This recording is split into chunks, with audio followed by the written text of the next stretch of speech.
जय श्री राधे। जय श्री कृष्णा। सुख में धन्यवाद करूं, दुख में फरियाद करूं, जिस हाल में रखो प्रभु, मैं हर पल तुम्हें याद करूं।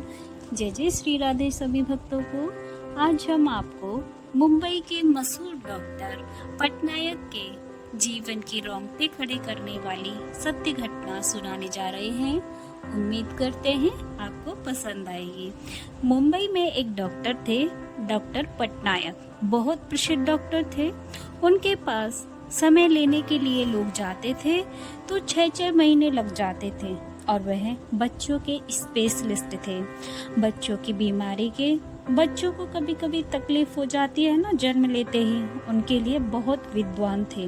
अब एक बार डॉक्टर पटनायक को बुलावा आया गवर्नमेंट की तरफ से।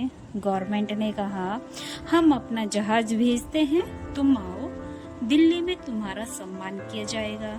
मुंबई से जहाज उड़ा। मौसम इतना खराब कि जहाज उड़ तो गया, अब वापस न मुंबई आ सके न दिल्ली की तरफ जा सके, तो जहाज को डाइवर्ट करना पड़ा और उन्हें पुणे की तरफ उन्हें उतार तो दिया।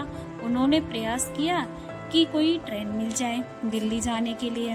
टाइम से पहुंचना है, गवर्नमेंट ने बुलाया है। बहुत प्रयास किया, ट्रेन भी नहीं मिली। बस का सोचा, बस में कभी बैठे ही नहीं थे। इतने बड़े डॉक्टर जो थे, बस में कभी चढ़े ही नहीं थे। पर बस फिर भी बस के बारे में पूछा। बस का साधन ना मिला। आसपास के लोगों से पूछा, कहाँ से जा सकता हूँ? तो उन्होंने एक ही उपाय बताया कि राजधानी निकलती है बॉम्बे से, कहाँ जाती है दिल्ली, और बरसात में ट्रेन ही चलती हैं और कुछ भी नहीं चलता है। पता लग गया। उन्होंने पुणे से उतरकर कार बुक की और दिल्ली फोन लगाकर कहा कि हो सकता है मुझे आने में समय लग जाए, पर मैं पहुंच जाऊंगा, प्रयास करूंगा। उन्होंने कहा, कैसे भी करके पहुंचो, प्रधानमंत्री का बुलावा है। अब उन्होंने प्रयास तो किया। पुणे से निकले, पुणे से कार बुक कराई और रास्ते में घनघोर बरसात होने लगी तो पुणे के नजदीक इतना कोहरा होने लगा। बीच में लोनावाला आता है, खंडाला आता है। रास्ते पर पुणे से निकले, उस समय मार्ग पक्के नहीं थे। उनकी गाड़ी लोनावाला खंडाला के बीच में गाड़ी चल ही नहीं पा रही थी, बिल्कुल नहीं चल पा रही थी। फिर उनके ड्राइवर ने कहा, साहब आप भले ही पैसे मत देना, पर इस समय गाड़ी चलाना बहुत कठिन लग रहा है। सामने से गाड़ी आ जाए, हमें मार जाए, या गाड़ी नहीं संभल पाए, हम पहाड़ों से नीचे उतर जाएं। डॉक्टर ने ड्राइवर से पूछा, कितना समय लग सकता है? ड्राइवर बोला, थोड़ी देर शांति हो जाए तो चलेंगे। डॉक्टर बोले, ठीक है, पर यहाँ कहाँ रुकेंगे? ड्राइवर ने कहा, मैं देखता हूँ। गाड़ी गांव की तरफ मुड़ी। उस समय शाम के 4 बजे थे। जब तक गाड़ी गांव में पहुंची तो शाम के 7:30-8 बज गए होंगे। तो उन्होंने सोचा दूसरे दिन गाड़ी लेकर पहुंच जाएंगे, ट्रेन मिल जाएगी। गांव में पहुंचे तो गांव में सभी लाइटें बंद थी। उन्होंने देखा एक स्थान पर लाइट जल रही है और एक वृद्ध माता बैठी है। वहां ड्राइवर ने जाकर वृद्ध माता के घर के बाहर गाड़ी रोकी और डॉक्टर से बोला, आप अंदर चले जाइए, मैं कार में बैठ जाता हूँ। डॉक्टर ने उन वृद्ध माता से कहा, माता जी थोड़ी देर यहाँ रात बितानी है, बिता सकता हूँ। देखो कितने बड़े डॉक्टर, और कहाँ अंजल लिखा है, कहाँ खिलाना है। कहते हैं ना कि जिसका अंजल जहाँ लिखा रहता है वही मिलता है उसको। तो माताजी ने कहा, बेटा भले ही बिता लो, तुम राहगीर हो, अच्छे लग रहे हो, अच्छे भले घर से आए हो, बैठ जाओ। डॉक्टर बैठ गए वहां पर। तो डॉक्टर मन में सोच रहे, मैं नास्तिक हूँ कट्टर, क्योंकि उन्हें लगता था मैं डॉक्टर हूँ, मैं खुद ही भगवान हूँ, मैं इलाज करता हूँ, सबका मैं ही भगवान हूँ। ये सोचते सोचते डॉक्टर अंदर गए। माताजी ने उन्हें चाय पिलाई। चाय पिलाकर कहा, बेटा थोड़ी देर बैठो, खाना भी खा लेना। और कौन है तुम्हारे साथ? डॉक्टर बोले, ड्राइवर है, मैंने कार बुक की है। तो माताजी बोली, उसे भी चाय दे दो। तो डॉक्टर ने ड्राइवर को चाय दे दी। माताजी बोली, आधा घंटे रुको, मैं आपको भोजन बनाकर खिला दूंगी। तुम जाना मत, इस बरसात में कहाँ जाओगे। डॉक्टर वहाँ बैठ गए। उन्होंने देखा उन माताजी की झोंपड़ी में एक मूर्ति थी भगवान गणेश की। बड़ी आस्था के साथ माताजी ने सजा रखी थी। डॉक्टर गणेश भगवान को देख रहे थे पहली बार भाव से। कभी पूजा करते नहीं थे, आते थे निकलते थे। माताजी ने आरती की और आरती करने के बाद दीपक घुमाया। दीपक घुमाकर एक लड़का सो रहा था, बच्चा, छोटा सा बच्चा था, उसके नजदीक गई और आरती घुमाकर उसके माथे पर हाथ लगाया। दादी थी उसकी। डॉक्टर बोले, यह कौन था? बच्चे ने खांसना प्रारंभ किया। आधा घंटे तक खांसता रहा। माताजी उसको संभालती रही, पानी पिलाती रही। उसके बाद माताजी आई, कहने लगी, बेटा क्षमा करना, तुम्हें भूख लगी होगी, मैं खाना बना देती हूँ। यह कहकर माताजी खाना बनाने लग गई।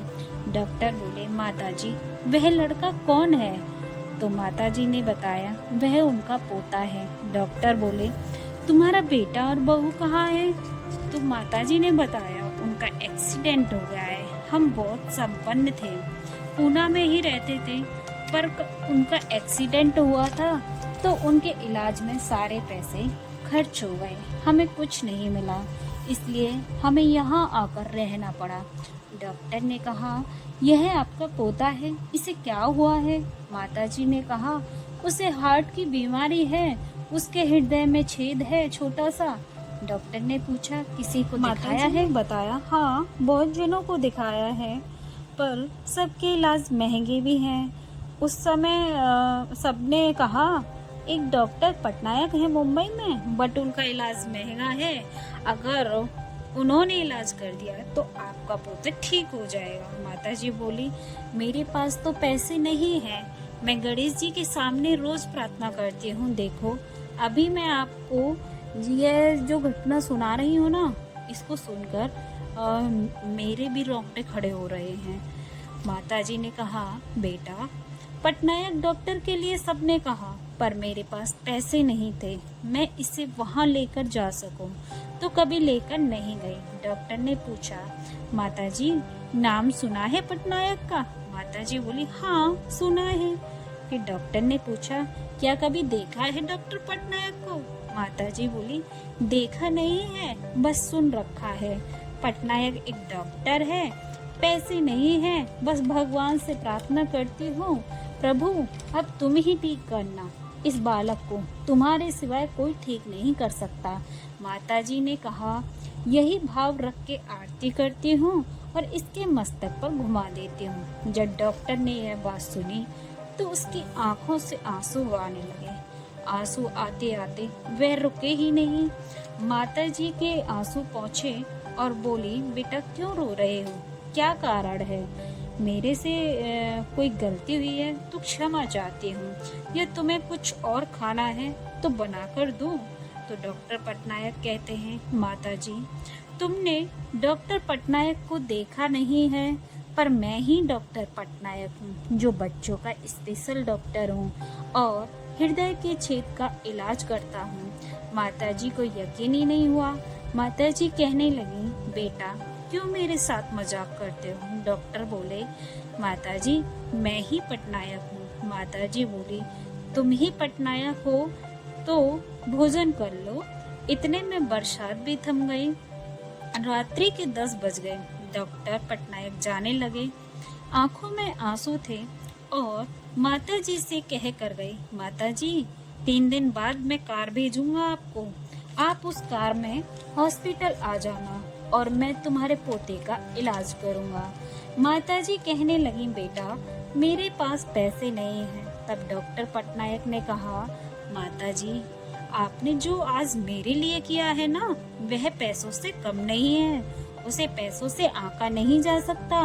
आज आपने जो मेरी सेवा भाव की है ना, वो दूसरी बात माताजी आपकी प्रार्थना के कारण ही आज मुझ जैसा डॉक्टर, जिसे कल दिल्ली में सम्मानित किया जाना था ना, आपके गणेश भगवान ने ऐसी लीला की, जो मैं मुंबई से उड़ा हूँ, पूना पहुँचा हूँ और पुणे से कार में चलकर तुम्हारे पास आया हूँ। यह तुम्हारी प्रार्थना का अद्भुत चमत्कार है।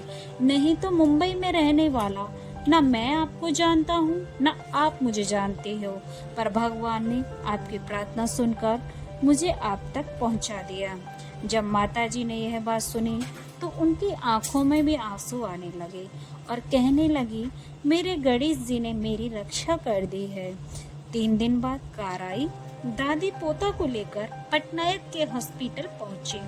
डॉक्टर पटनायक स्वयं नीचे उतर कर आए और उस बालक को व्हील चेयर पर बिठाकर खुद खींच कर ले गए।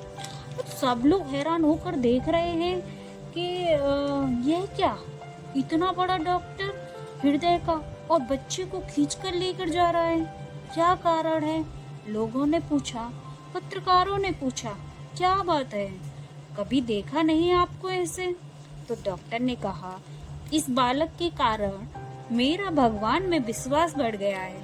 मैंने सुना था चमत्कार होते हैं, पर इसके जीवन की घटना को देखकर मुझे यकीन हो गया, आस्था पक्की हो गई। प्रार्थना सच्ची है तो जीवन में चमत्कार हो जाते हैं। तो उन्होंने सारा वृतांत कहकर सुनाया। अखबारों में डॉक्टर पटनायक की घटना प्रकाशित की गई। लोगों को बताया कि प्रार्थना की शक्ति क्या है। अगर भगवान के समक्ष प्रार्थना की जाए भाव से, तो जो नहीं होने वाला काम हो ना, वो भी हो जाता है। उसको स्वयं परमात्मा ही कर देते हैं। इसलिए हर समय जब मौका मिले भगवान के समक्ष बैठकर प्रार्थना करो, प्रभु भला करो, कुछ नहीं चाहिए, प्रभु दया कीजिएगा, ज्यादा कुछ नहीं मांग रही। भगवान को हमसे ज्यादा पता है कि हमारे लिए क्या अच्छा है और क्या बुरा है। उम्मीद करती हूँ आपको हमारी कथा पसंद आई होगी। अगर आपको हमारी कथा पसंद आई हो तो हमारे चैनल को लाइक करें, शेयर करें और कमेंट में राधे राधे लिखना ना भूलें। जय जय श्री राधे, जय जय श्री राधे श्याम।